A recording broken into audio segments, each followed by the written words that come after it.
Hi, I'm Nandi. I'm a licensed midwife, a trained doula, and a mother of 3, and I'm based in Sweden. Welcome to my channel. Today's video is going to be about midwives, explaining a little bit what a midwife is, what midwives do in Sweden, and so on. So if you want to know a little bit more about that, continue watching this video. In Sweden, the word midwife is Barnmorska, and I don't know what morska means, but barn is, maybe I should have looked that up. Barn is child, and morska, I'm not sure what that means. In English, the word midwife means with a woman. So in Sweden, most midwives are women, whereas I think it's the same all around the world, that most midwives are women.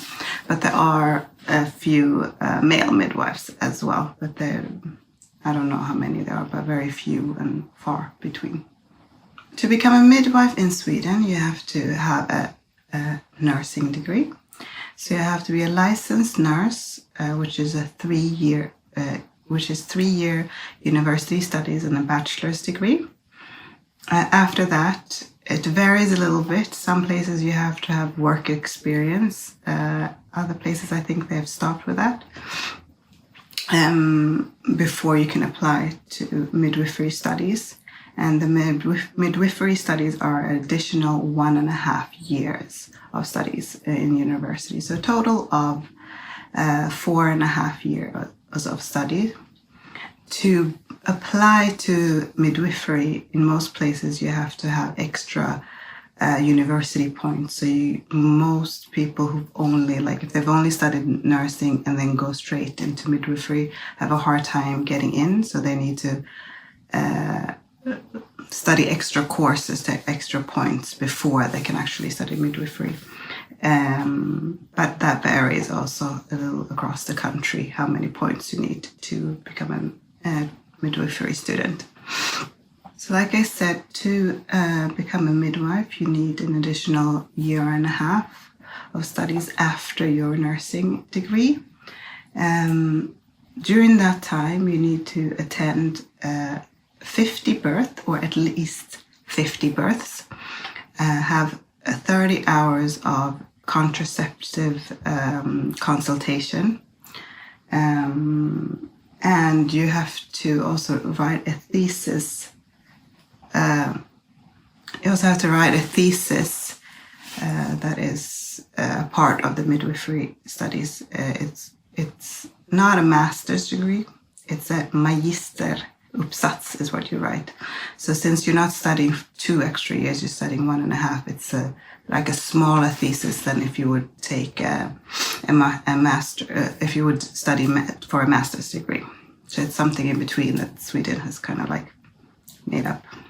A midwife has the medical responsibility for the care she gives, and therefore she needs to be licensed in Sweden by the National Board of Health, Socialstyrelsen, it's called in Swedish, before she can practice midwifery. Midwives are allowed to administer medication, just like when they were nurses, but the doctor has to a doctor has to prescribe the medication before the midwife can give it, unless it's contraception. Medical contraception, the midwife is allowed to prescribe by herself through this, a special license, you could say, that you apply for with your midwifery license. Once a midwife has received her license, she is allowed to attend births in various places, and she's allowed to be the sole caregiver of a healthy birth. So pregnancy with no complications and a birth that has no complications, midwife is solely responsible for. That could be in hospital, that could be home birth. We don't have birth centers in Sweden as I make this video, so that's not an option. But in the hospital or at a home birth, it's the midwife that is responsible for the patients without any medical complications. If there are medical complications, a doctor will be involved, but that's another video. The midwife can work in various different places. The midwife can work with youth in the youth clinic, age 12 to 22. And there the midwife will be in charge of like contraception, maybe sexual education, testing for STIs, and so forth. And a lot of young people will have their first contact with a midwife through the youth clinic. This is called ungdomsmottagning in Swedish. And most bigger places have a specific ungdomsmottagning that the youth can go to and get contraception free of charge, condoms, also STI testing free charge. Everything is free for the younger people.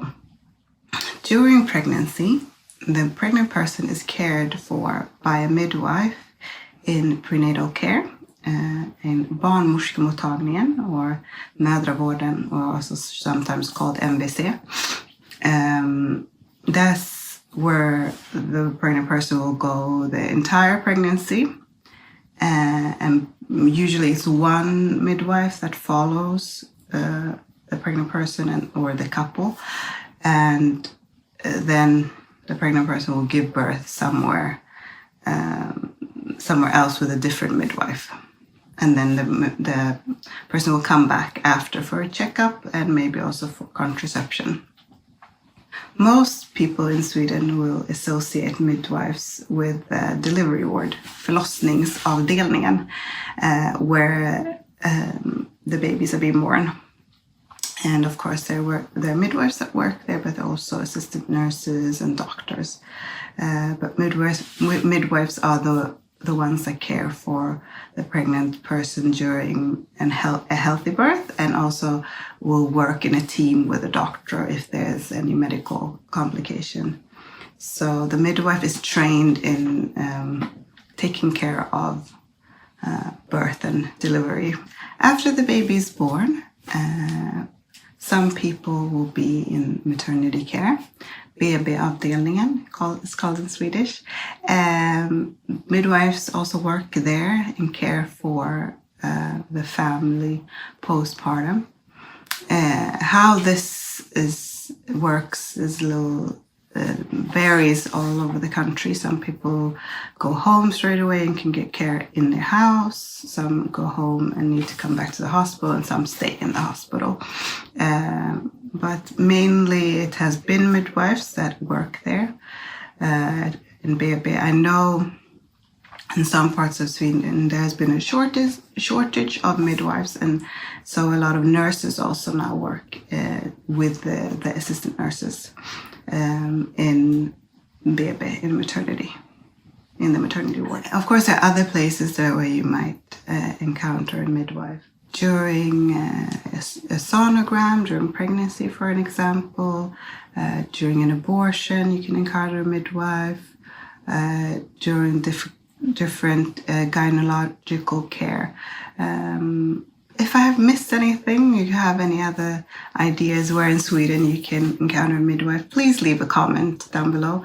Because I tried to think of all the places, but I probably missed a bunch of places where midwives are present. Most midwives in Sweden are employed by government-funded locations like prenatal care, the delivery ward, or the maternity ward. But there are also private midwives or more private clinics. There are also, of course, midwives with their own business. So the salaries for midwives vary a lot, but it's not considered a high-income job in Sweden, even though it's 4.5 years of study and a lot of medical responsibility. Okay, that was my little video on explaining what midwives do in Sweden. I'd love to hear if you're from another country where midwives work in your country, or if you have any questions about midwives in Sweden. Leave a comment and I'll be sure to answer. Thank you for watching this video, and I'll see you next time. Hej då!